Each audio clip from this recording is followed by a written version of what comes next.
అఖిల భువనదీపం భక్తచిత్తాభ్యసూర్యం సురగుణమునిసేవ్యం తత్వమస్సాదిలక్ష్యం హరిహరసుతమీశం తారక బ్రహ్మరూపం శబరిగిరినివాసం భావయే భూతనాదం. స్వామియే శరణమయ్యప్ప. ప్రియమైన ఆత్మబంధువులారా, ఈ యొక్క ఆశ్రిత నిలయం ఛానల్ నుంచి ఈ యొక్క భక్తి ప్రసారాన్ని తిరిగి పునఃప్రారంభించటం జరిగింది. ఇక్కడ రామకృష్ణ పరమహంస గారు చెప్పినట్టుగా అసలు శబ్ద అర్థమే తెలియలేనటువంటి వాళ్ళందరూ కూడా భగవంతుడి గురించి, అతని రూపవర్ణన గురించి చెప్పటానికి చాలా ప్రయత్నం చేస్తూ ఉంటారు. కానీ దీని మీద కృష్ణ శతకకర్త మాట్లాడుతూ ఒక పద్యాన్ని చక్కగా రాసుకురావటం జరిగింది.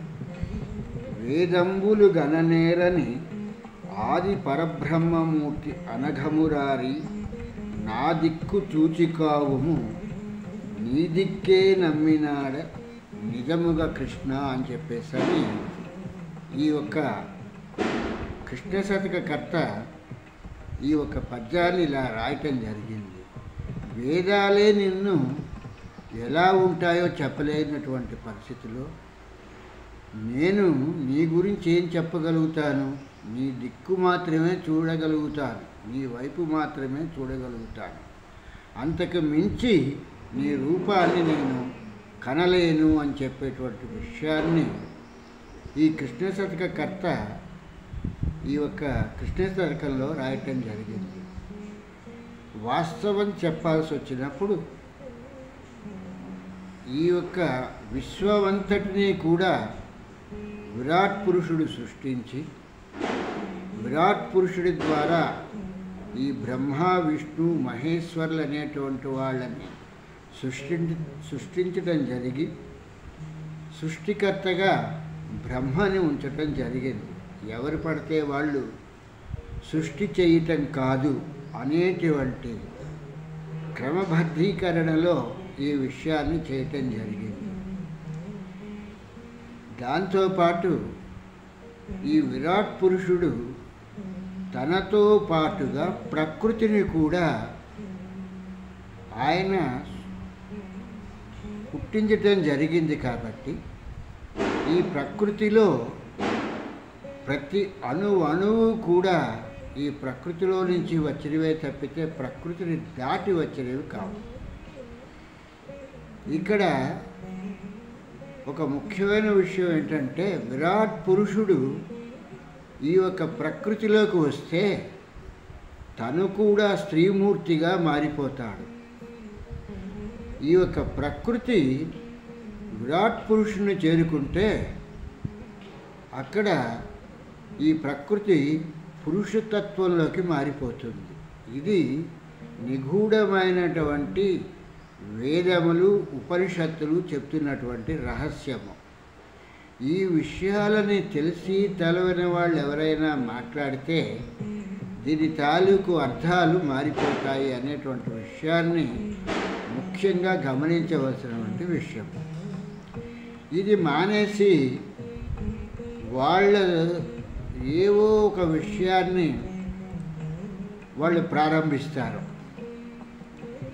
అంటే వాళ్ళకున్నటువంటి పరిజ్ఞానాన్ని తీసుకుని మాత్రమే వాళ్ళు పుట్టినటువంటి ఊళ్ళకు దగ్గరగా ఉన్నటువంటి ఊళ్ళను, గ్రామాలను, నగరాలను తీసుకుని వాటికి మాత్రమే మహత్యం ఉంది అనేటువంటి పద్ధతిలో మాట్లాడుతూ ఉంటారు.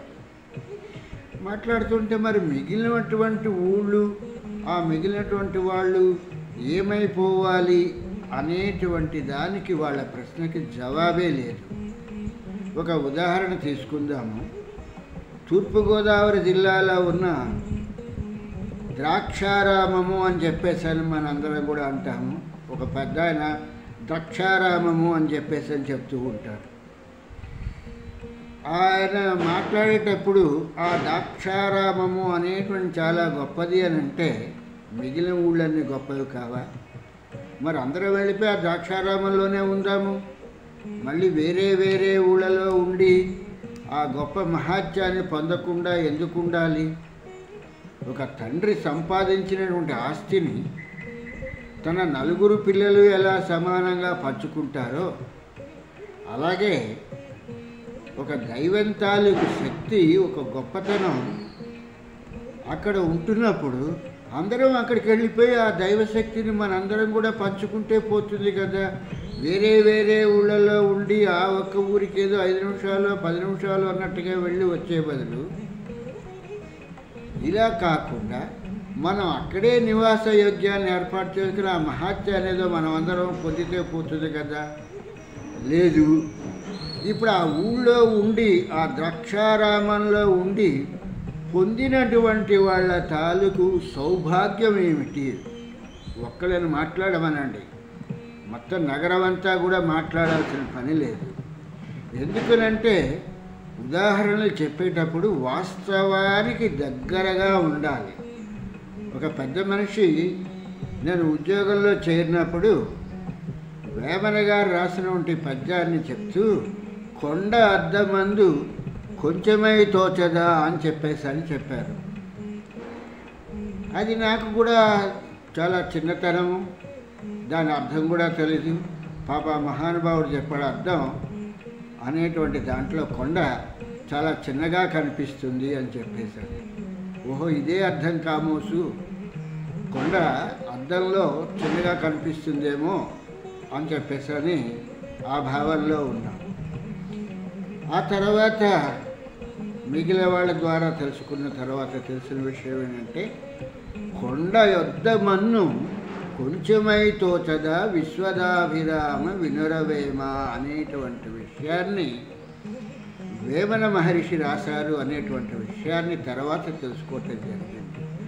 అర్థం పర్థం లేనటువంటి శబ్దార్థాలకి అర్థాలు చెప్పేటువంటి వీళ్ళు మహాత్యాలు మహిమల గురించి మాట్లాడుతూ మిగిలినవన్నింటినీ కూడా తక్కువ చేస్తూ అరుణాచలంలో అరుణాచలేశ్వరుడు చాలా గొప్పవాడు అంటే మిగిలినటువంటి ఈశ్వరుల తాలూకులు శివాలయాలన్నీ మూసేసేయాలి, ఇంకెందుకు ఉంచటం? అందరం వెళ్ళిపోయి ఆ అరుణాచలంలోనే కూర్చుని అరుణాచలేశ్వరుని మనం అందరం కూడా ప్రార్థించుకోవటం జరుగుతుంది. లేదు, వారణాసి చాలా గొప్పది, 84 ఘాట్లు ఏవో ఉన్నాయి, గంగానది ప్రశస్తమైన గంగానది ప్రవహిస్తోందంటే ఈ ఊళ్ళన్నీ ఖాళీ చేసేసి మనందరం కూడా వారణాసి వెళ్ళిపోయి అక్కడ ఉండి మూటల కొద్ది పుణ్యాన్ని మూట కట్టుకుంటే మళ్ళీ మనకి జన్మ లేకుండా వాళ్ళు చెప్పేటువంటి మాటల్ని బట్టి జన్మ రాహిత్యమే అనేటువంటి విషయాన్ని చెప్తున్నప్పుడు ఒక విషయాన్ని చాలా జాగ్రత్తగా ఆలోచించాలి. ఎందుకు ఇలా ప్రవచించటం అంటే, ఎందుకు ఇలా చెప్పడం జరుగుతోందంటే అందరూ ఉద్యోగాలు చేస్తున్నారు, అందరూ చదువుకుని ఉద్యోగాల్లోకి వచ్చారు. ఒక ఉద్యోగంలో ఒక పోస్టును సృష్టిస్తున్నామంటే ఆ పోస్టుకి కొన్ని బాధ్యతలు ఉంటాయి. ఆ బాధ్యతల్ని ఆ పోస్టు నిర్వర్తించలేని రోజునాడు ఆ పోస్టుని వైండప్ చేసేసి అది సరెండర్ చేసేయటం జరుగుతుంది. ఇప్పుడు ఉదాహరణకి విరాట్ పురుషుడు సృష్టి చెయ్యమని చెప్పేసని బ్రహ్మని సృష్టిస్తే మనందరం కూడా వారణాసి వెళ్ళిపోయి మళ్ళీ జన్మ లేకుండా జన్మ రాహిత్యాన్ని పొందేటట్టయితే మరి ఇంకా బ్రహ్మ ఉన్నటువంటి ఆ పోస్ట్ ఎందుకు? కొన్ని రోజులు పోయిన తర్వాత విరాట్ పురుషుడు ఆ బ్రహ్మ తాలూకు పోస్ట్ తీసేసి సరణి చేసేసి తన దగ్గర పెట్టేసుకుంటాడు, ఇంకా సృష్టి అనేటువంటి దాన్ని లేకుండా చేస్తాడు. ఇటువంటి ప్రవచనాలు చెప్పటానికి, ఇటువంటి మాటలు చెప్పి మహాత్యాలు మహిమలు అని చెప్పటానికి పెద్దవాళ్ళు మాట్లాడుతున్నప్పుడు వాళ్ళ మాటలకి కౌంటర్ వేయటానికి సభాస్థలిలో బాగుండదు కదా అని చెప్పేటువంటి ఉద్దేశంతో దానికి ఎదురుగా అన్నట్టుగా ఇంకో పదం మాట్లాడలేకపోవటం ఉండటం జరుగుతుంది. కనుక ఈ యొక్క చదువుకున్నటువంటి వాళ్ళు మిగిలినటువంటి వాళ్ళకి జ్ఞానబోధ చెయ్యాలి అని అనుకున్నప్పుడు ఆ జ్ఞానానికి సంబంధించినటువంటి విషయంలో ముందు వాళ్ళకి ఎంతవరకు జ్ఞానం కలిగింది అనేటువంటి విషయాన్ని వాళ్ళు 1కి 10 సార్లు వాళ్ళు ఆలోచించి వాళ్ళకి జ్ఞానం కలిగినది అనేటువంటి విషయాన్ని వాళ్ళు నిర్ణయించుకున్న తర్వాత ఇటువంటి విషయాలు చెప్తే ఇక్కడ మహత్యం ఉంది, అక్కడ మహిమ ఉంది అనేటువంటి విషయాలు చెప్తే బాగుంటుంది అనేటువంటిది మా యొక్క ఉద్దేశము. స్వామి శరణం, స్వామి శరణం, స్వామియే శరణం అయ్యప్ప.